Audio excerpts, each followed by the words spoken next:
Welcome back to the Antique Clock Shop.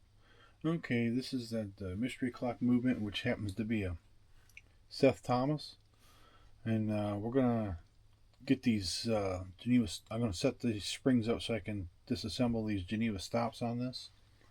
So what I'm gonna do is I'm gonna go ahead and wind them up all the way until they stop.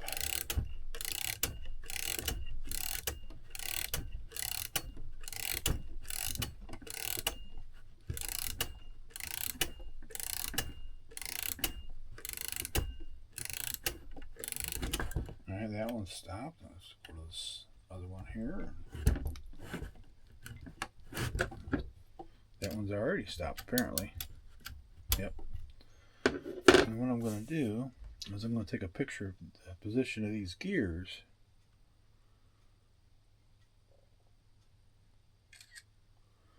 And then I'm going to take the caliper here and I'm going to measure the size of the spring when it's compressed. I'll at least try to anyway, if I can get in there to get a good measurement.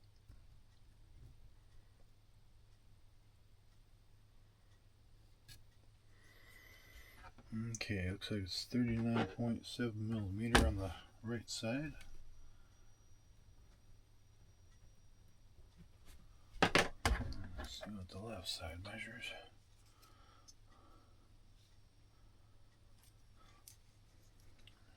I don't know if I can get in there to get this one.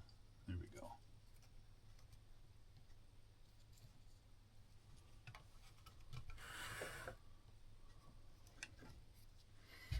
It's a little more difficult on this side. Can't get the caliper in there. Yeah, if we go from the top, maybe. No. How would I get that one?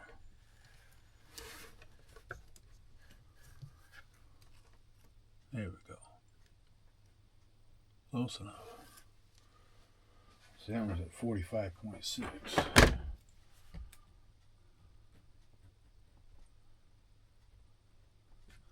It's important to do that. That way you get the right amount of wind on the spring. I did a set of these before and I didn't know anything about them, and I don't get the full use of the spring because I set them to where they stop too soon. So that's why I'm doing it this way this time. That way I can get them on there the right way and get that spring compressed as much as I can without over tightening it. That way it regulates the clock correctly. So that's why I'm doing this. So I'll remember these when I put it back together.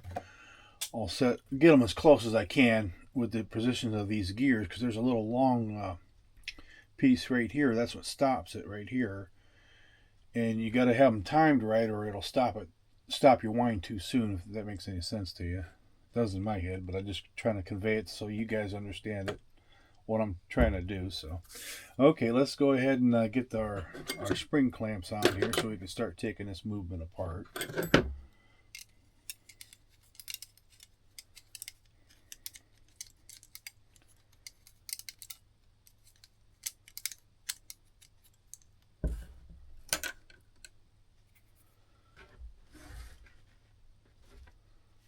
Let's see.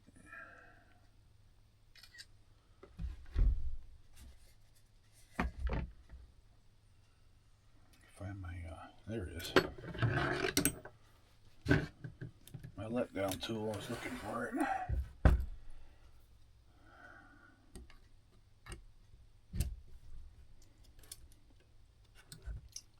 Lay it flat. It doesn't get away from me. Flat on the bench there. Let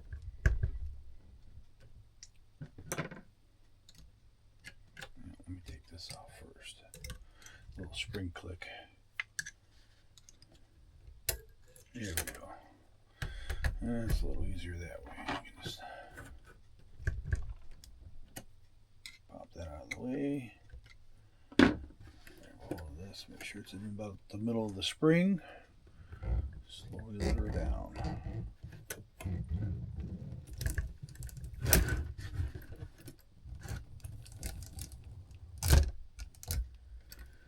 It takes all the power off. That up a little bit. It'll slide. It's just a little tough. See, it slid up to the middle there. That's where you want it, right in the middle. That way it doesn't accidentally pop off, because then that would be a mess. It's a big movement.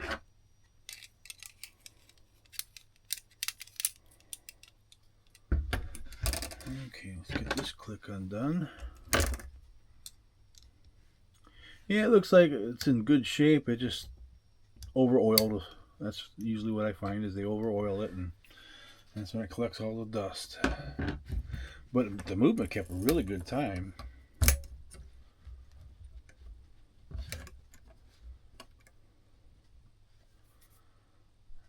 Okay.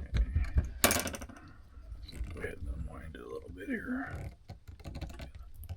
And that was a little tight. There we go.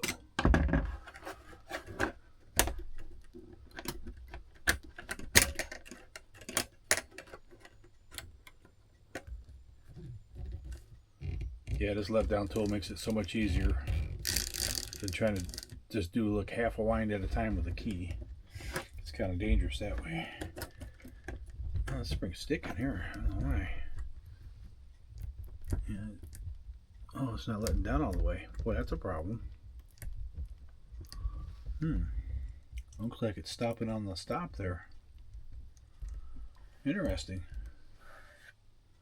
Well, I'm going to have to put that click back in place and take the stop off so I can get that spring unwound all the way. You know, little things you run into. Alright, let's go ahead and remove these stops.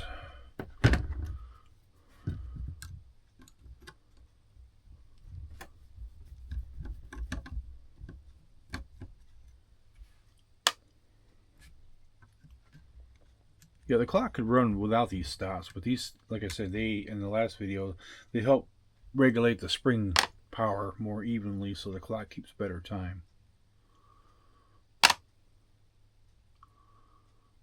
And if you see this here, that little tooth's a little bit longer, that's what stops. And that's going to be the difference between the bottom tooth. I guess that one doesn't come off. That looks like it's riveted on.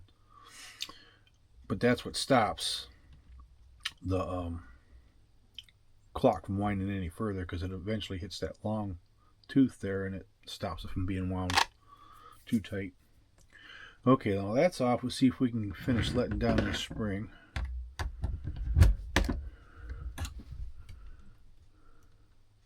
Oh, let me get the click off there. Okay. There we go. That's better. Power's off of that. And I'll move it to the middle. Oh.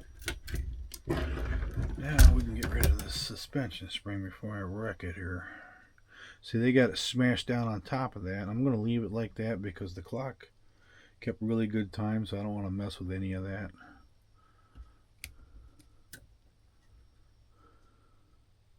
Hopefully I can get it out of there. There we go. Set that off to the side. Get rid of the crutch and the pallet. Well, that's under tight. There we go.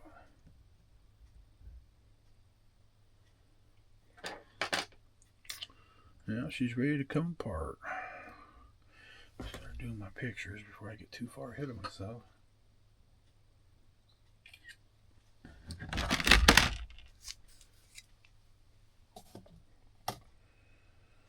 This one's kind of unique because it's held together with the screws instead of nuts or pins.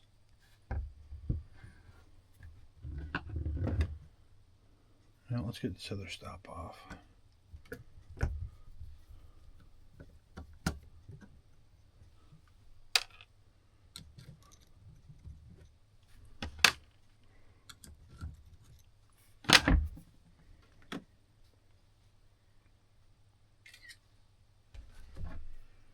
Okay, let's go ahead and start. Ooh, that's going to be tight to get that around that escapement there. That screw there. Interesting. Oh, they got that in there with them teeth in the way. That's going to be tricky. You gotta watch you don't damage those teeth on the escapement gear there.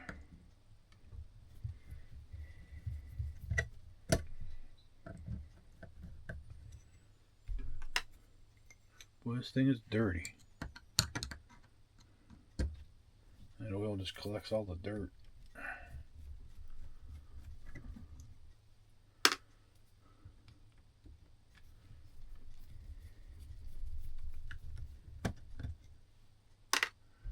Screws all look the same size, so I don't have to worry about mixing those up. They all look like they're the same. So.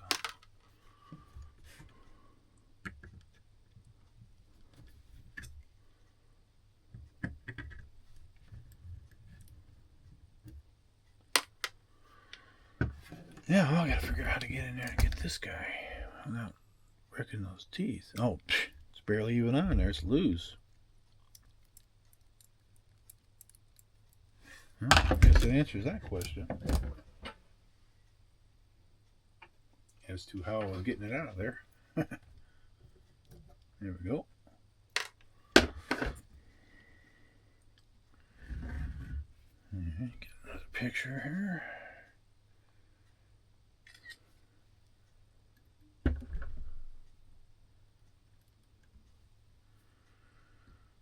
Okay, the moment of truth.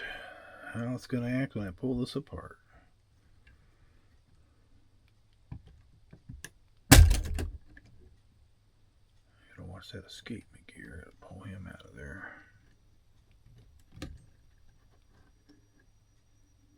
Not too bad.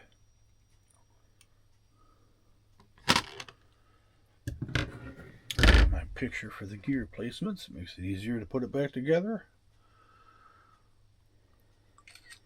Especially the chime mechanism.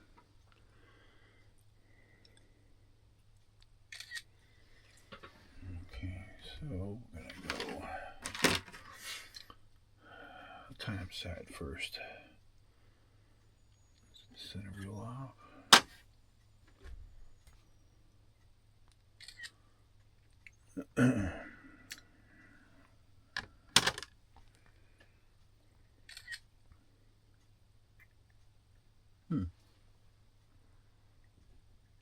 That's different.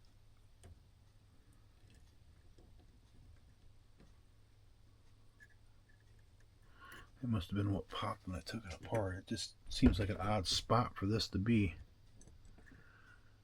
Yeah, that's supposed to be over here. Okay, that all right. Makes sense now. It goes down below that. Nope, it does not.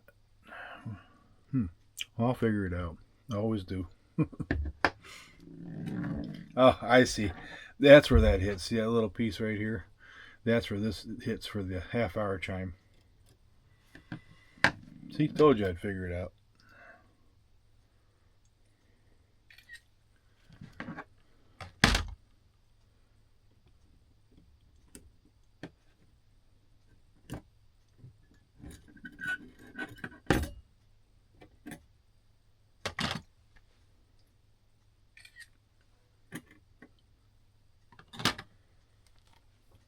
Okay, to the chime side here.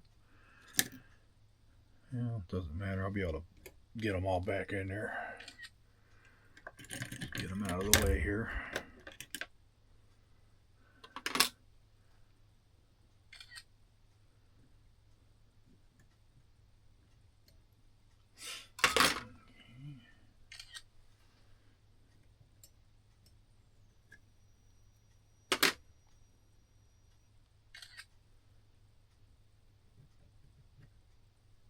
Yeah, everything looks in good shape.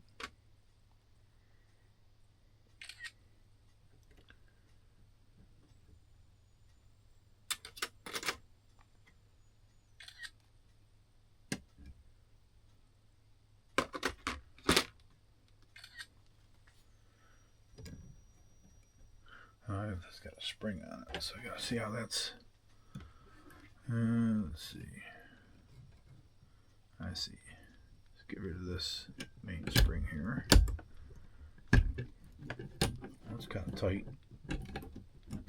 Come out of there. It's really tight. Make sure there's nothing holding it on the back side. Shouldn't be. No, it's just tight. I think it's binding up on this piece here. See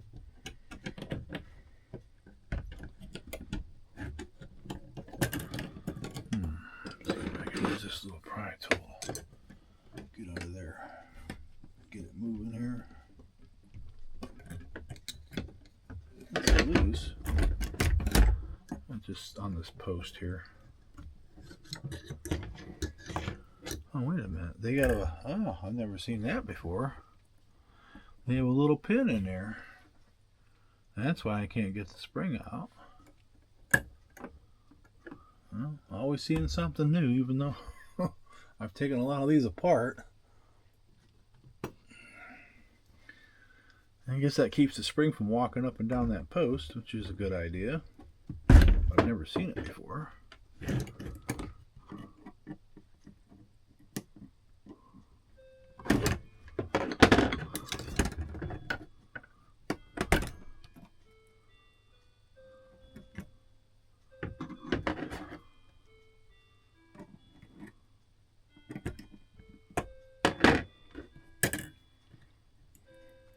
Got one on this one too. I was just thinking I better check the other side. Sure enough, it's got one.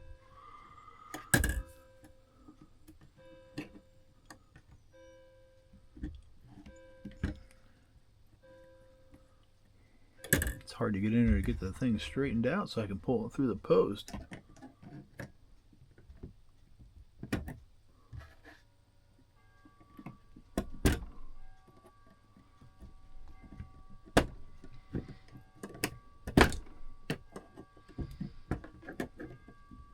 There we go.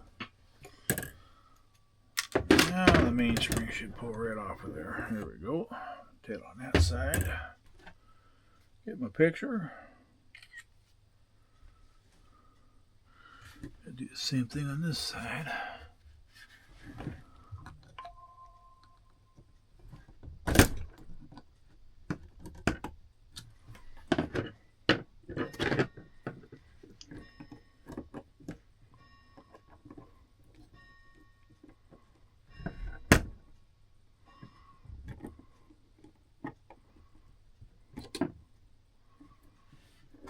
That one was a lot easier.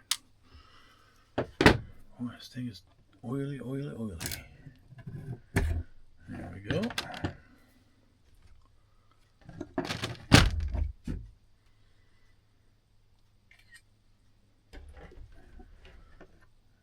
we got the spring over here, so it's just clipped on there.